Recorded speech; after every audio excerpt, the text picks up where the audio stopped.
Chapter 14, The Art of Making Gold. We felt happier in our spacious, isolated prison ward. There were about 30 prison cells, with a big courtyard and a cooking place near our cells. Only two of us, Bhai Hira Singh Charad and I, were lodged in this large barrack. Bhai Hira Singh was a noble and distinguished patriot who faced untold suffering for the sake of his country's freedom.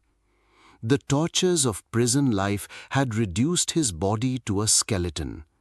He had spent lakhs of rupees for the freedom struggle, and still he had property worth lakhs. His health had deteriorated so much that he had given up hope of surviving long.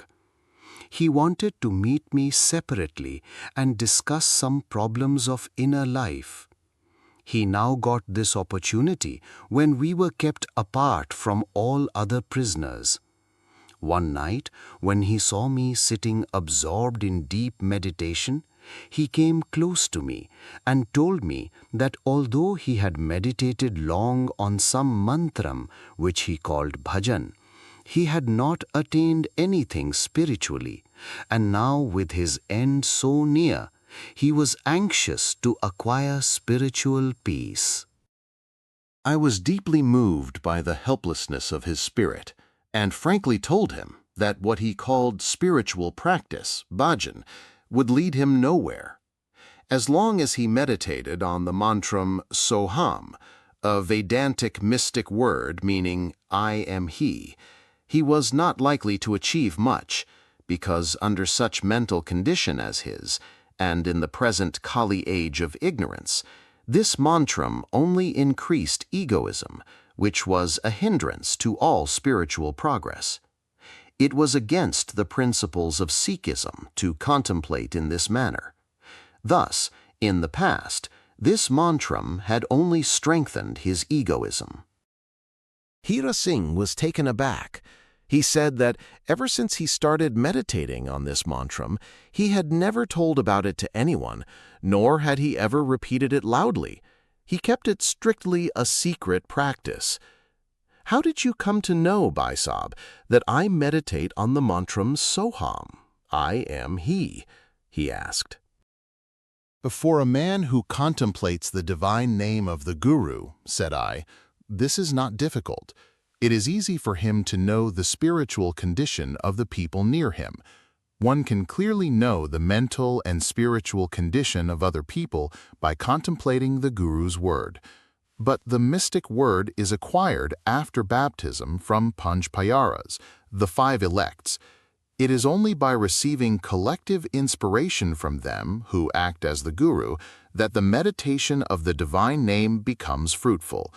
Your condition is indeed pitiable. You have made such strenuous spiritual efforts, yet the practice has not yielded any fruitful result." Bhai Hira Singh was now anxious to acquire the inspiration of the divine name. He felt sad that it was neither possible for the Panch Pyaras, the 5 elects, to get together in the presence of the Guru Granth Sahib in prison, nor did he expect to live long. In a pathetic tone, he said, "Such an initiation ceremony can be arranged only when I am released, but I do not hope to live that long. But aren't great Sikhs like you empowered to offer special prayers for a man in my helpless position? Will I end this life without the grace of this spiritual gift? Can you not do something for me?" I felt an inner urge to offer silent prayer for him.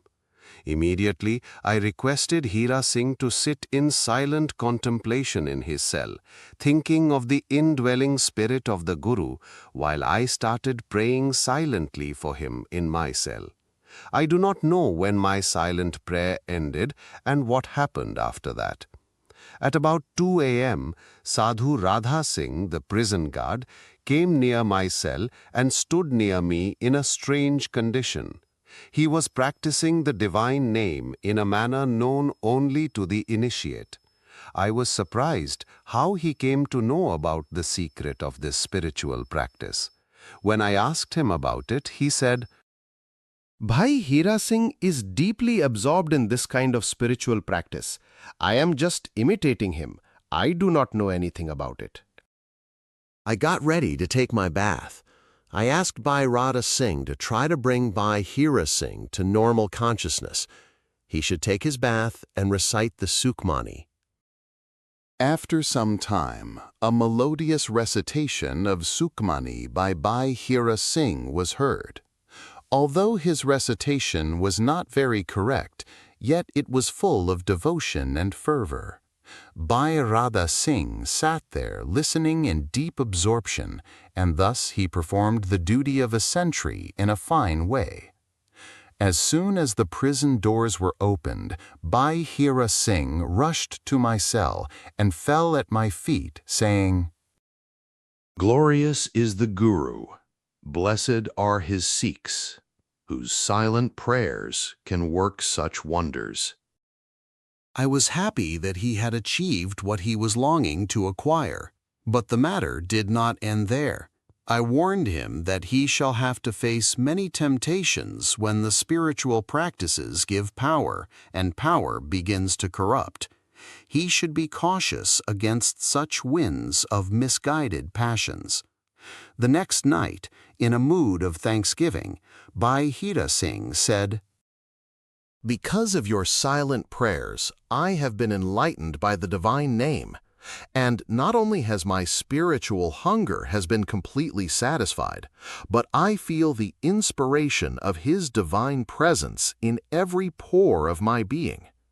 There is nothing so precious in the world which I can give you in return for this blessing, but there is a little gift which I would like to offer to you as a mark of gratitude. I replied, Who am I to give any spiritual inspiration to anyone? I am a humble creature of the one eternal Guru. All I did was to offer silent prayers for you. The seed of your virtuous deeds was already there to sprout in full bloom of spirituality. It was the will of God that you should have received the divine name in this way. What can a man like me do? It was my duty as a Sikh to pray for you. I was not at all eager to receive any gift in return for this from him, but he insisted on listening to him. He gave me the secret of making gold out of copper, saying, Today, Bhai Sahib, I will reveal to you the greatest secret of my life, which I have not given out to anyone. I do not wish to carry it with me to the grave. I was looking for one who really deserved to know, and who could preserve and use the gift for the service of humanity.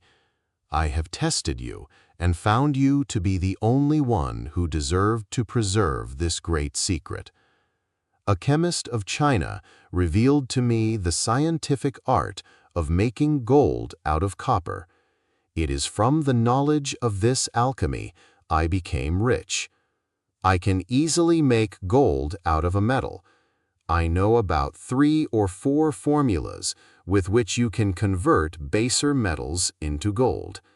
The alchemy never fails. Gold thus made has been tried and tested many times as the purest one. Within 2 or 3 days, Hira Singh procured from outside a piece of copper and some chemicals through some inmate. He gave me the formula according to which I experimented with the chemicals, and the copper was completely changed into gold. Through an extremely reliable person, we sent it to the assayer in the bullion market, and the purity of the gold so formed was established. Hira Singh had written down the chemical formulas for me, and now he urged me to memorize them, as it was not safe to keep a record of such precious formulas within the prison. Impressed by his love and devotion for me, I agreed to memorize the formulas of making gold.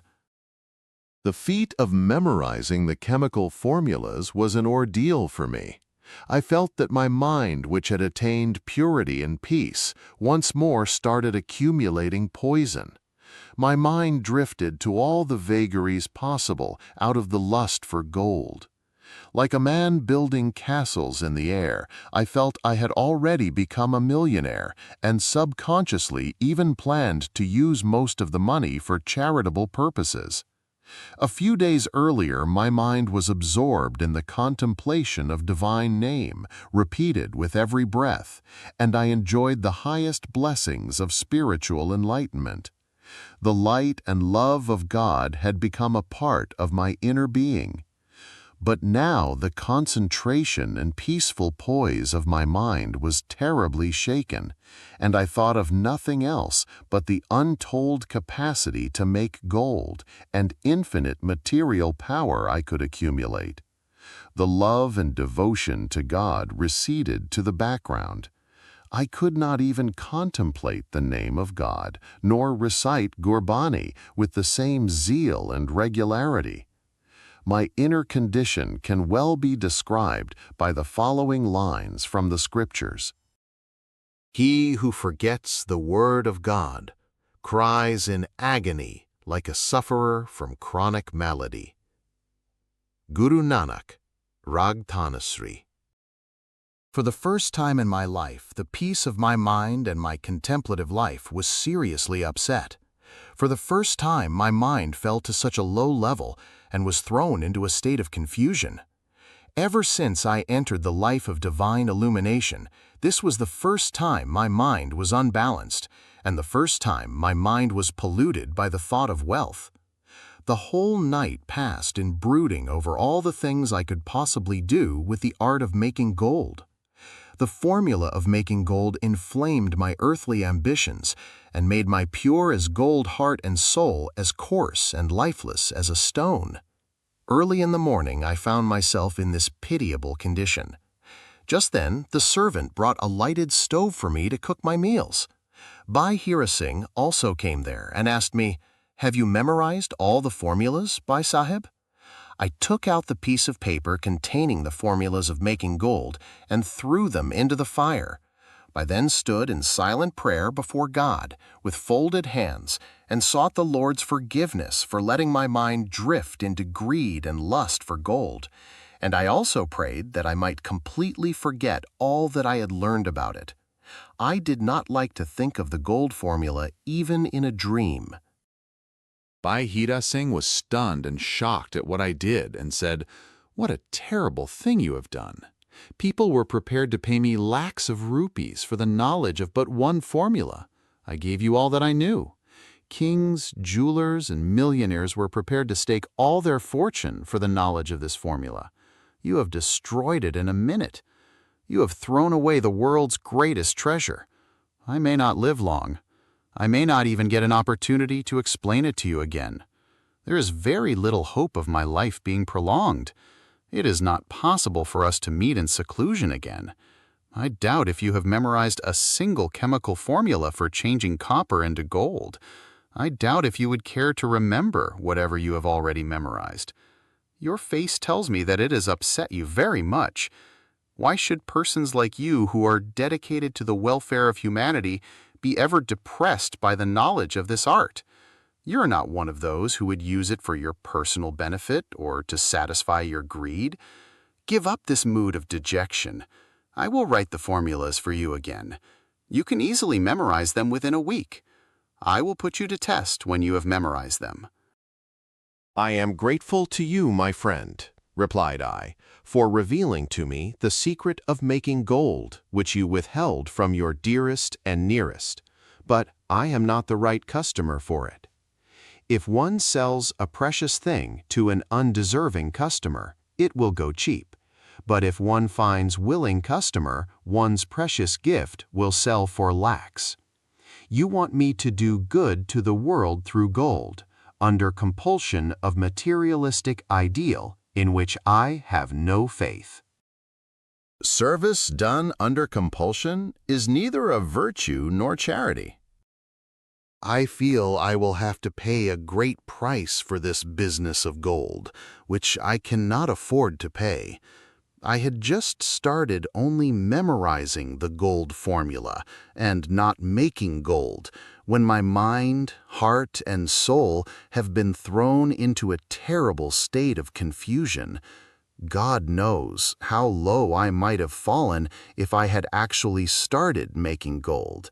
The true Guru has saved me from the pit and turned my mind away from it.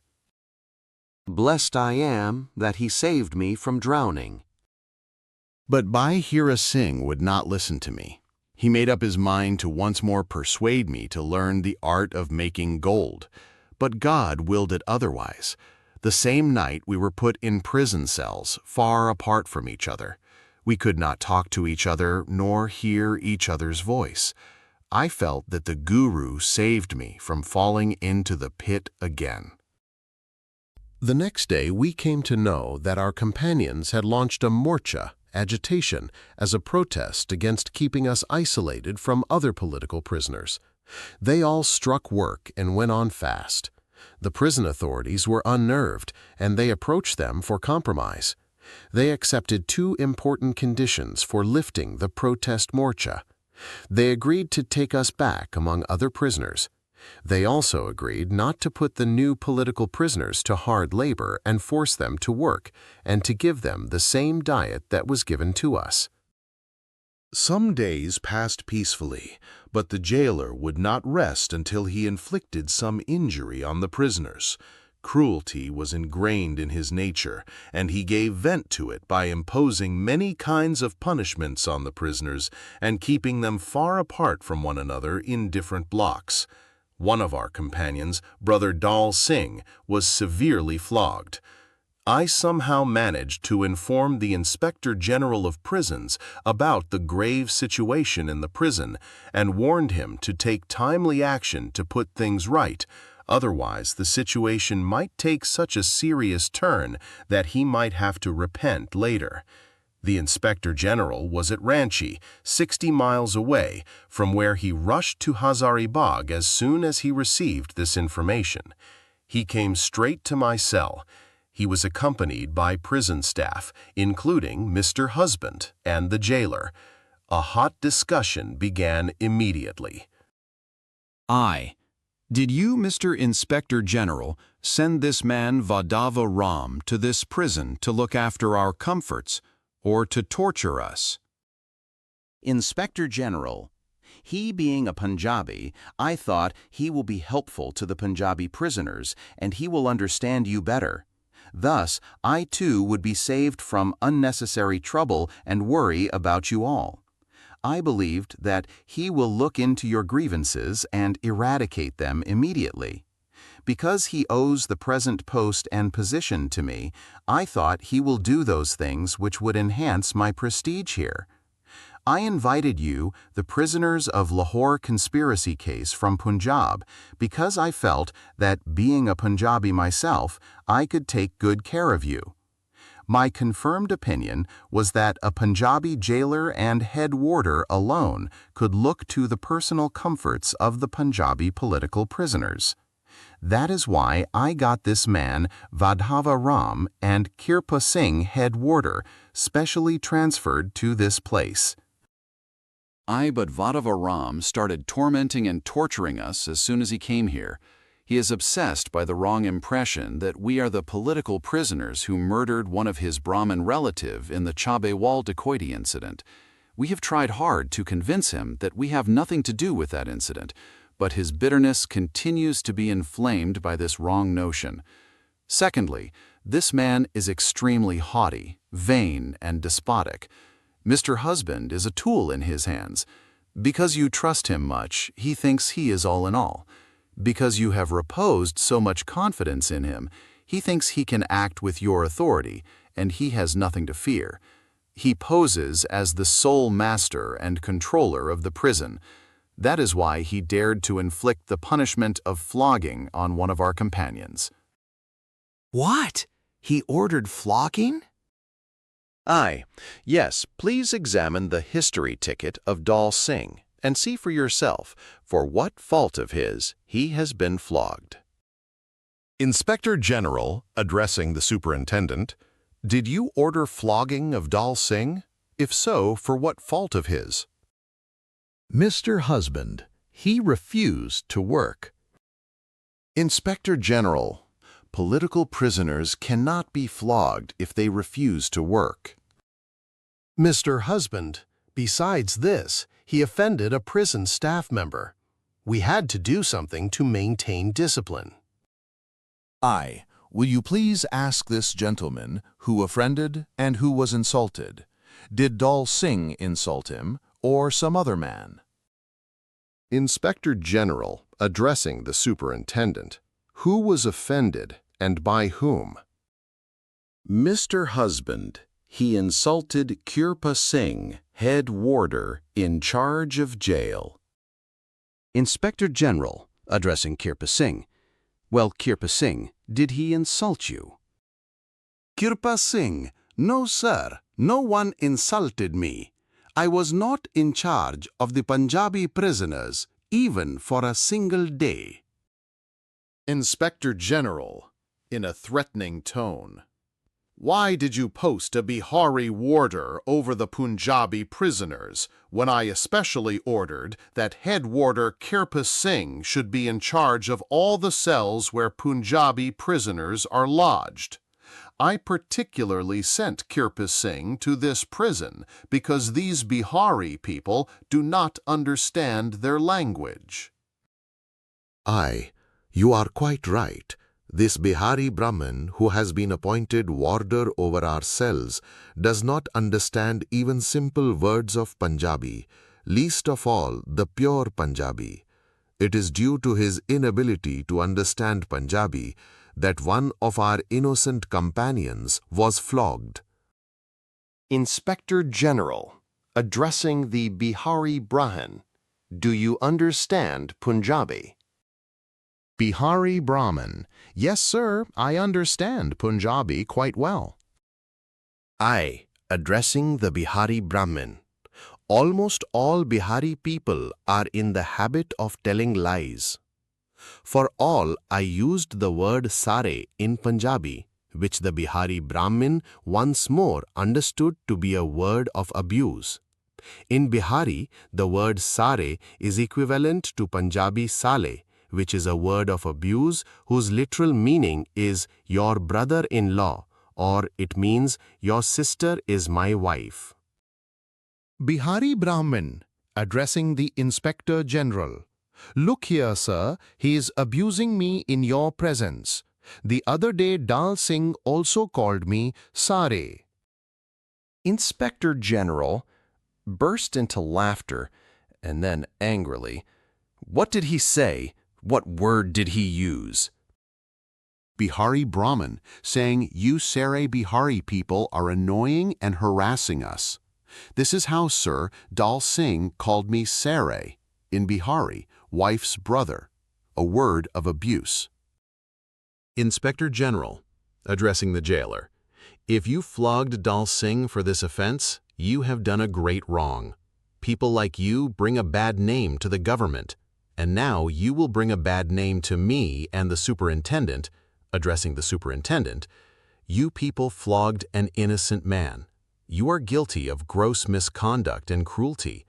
You did not care to understand what Dal Singh meant by sare. The word sare in Punjabi means all. It means the same thing as Bihari sagre. You have treated an innocent man in a very cruel manner. Supposing the prisoner did use one or two abusive words, where was the justification to inflict such cruel punishment? In this particular case, how were you insulted? Mr. Husband, out of countenance, I wanted to give him light punishment. As a matter of fact, I at first ordered that he should be handcuffed at night. But Dal Singh shouted, "Why not give some more punishment?" So I ordered that he should be put in a straitjacket. On hearing this punishment, Dal Singh said, "This may not satisfy your lust for cruelty. Why not give severe punishment?" I was annoyed and ordered that he should be chained hand and foot. Dal Singh again said tauntingly, "Is that all? Why don't you do your utmost?" I ordered that for 7 days he should be kept standing with his hands tied above. Dal Singh was still very haughty and said, Is there any punishment left, the severest you can inflict? Why not give that also? For this insulting behavior, I cancelled all the punishment and ordered flogging. Vadhava Ram, I asked this man to apologize for his behavior, but he said in Punjabi, "Why should I? Have I touched the ass?" A Punjabi idiom meaning, "Have I annoyed you?"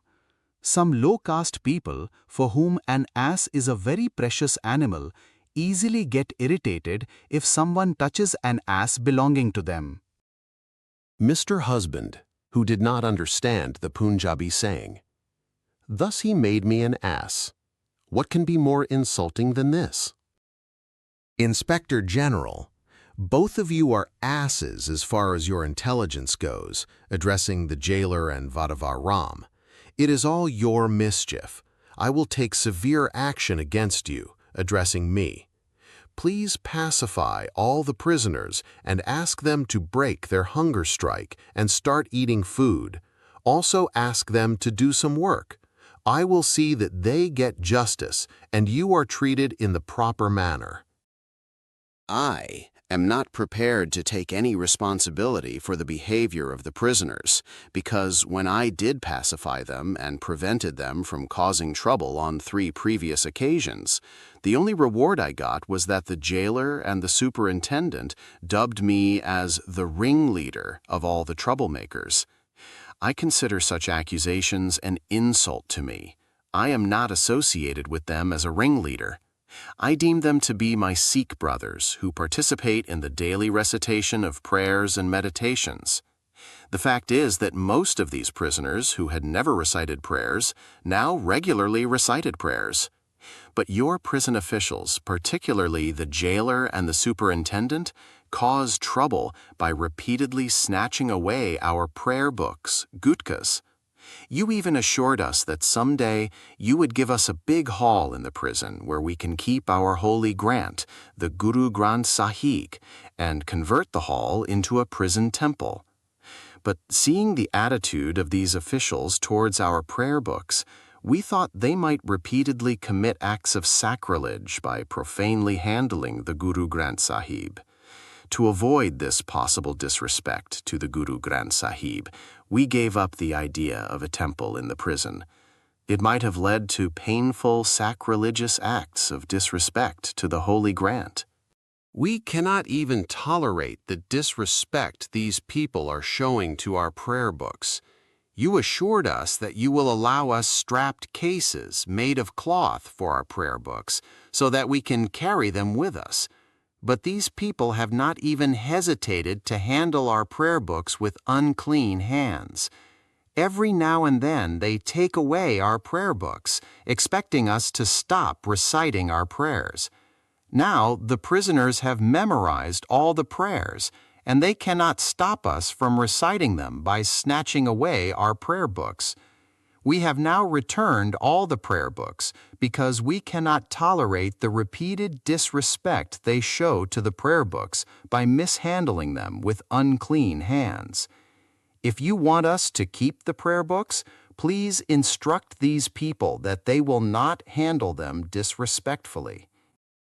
The inescapable fact is that as long as this man, Mr. Vadhava Ram, is here, he will never leave us in peace, nor will he let you rest in peace. Malice and bitter determination to ill-treat us are ingrained in this man. When he has dared to flout your orders, how do you expect him to be humane to us? Mr. Husband is a tool in his hands. You may give him as many helpful orders as you like. We are sure he will not carry out any one of them. He doesn't care a fig for your orders. I can give you one concrete example. You perhaps remember that your noble wife, Mrs. Bawa Jiwan Singh, whom the prisoners addressed as my Doi, paid us a visit, and after meeting me, she at once persuaded me to agree to her keen desire to get my confiscated property restored to my wife and children. She procured your consent to appeal to the Punjab government on behalf of the prisoner authorities to restore my property to my family, as Mrs. Bawa Jiwan Singh felt that they must be destitute and in great distress.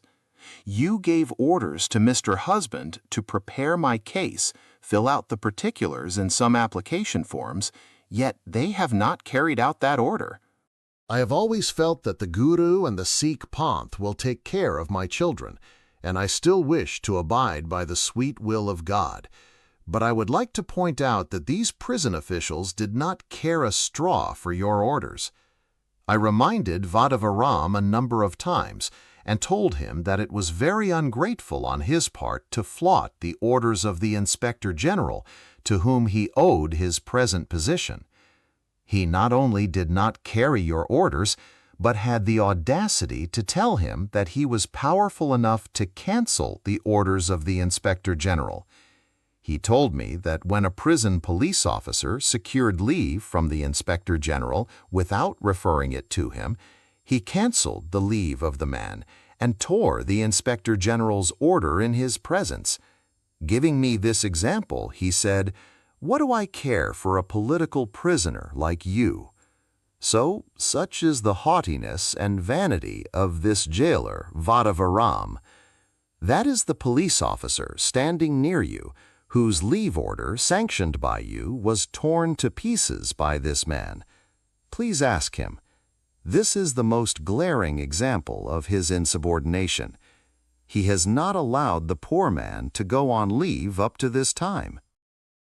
On hearing this, the Inspector General was enraged, and he angrily shouted at Vadavaram, "You will have to answer for all this and pay dearly for your disobedience."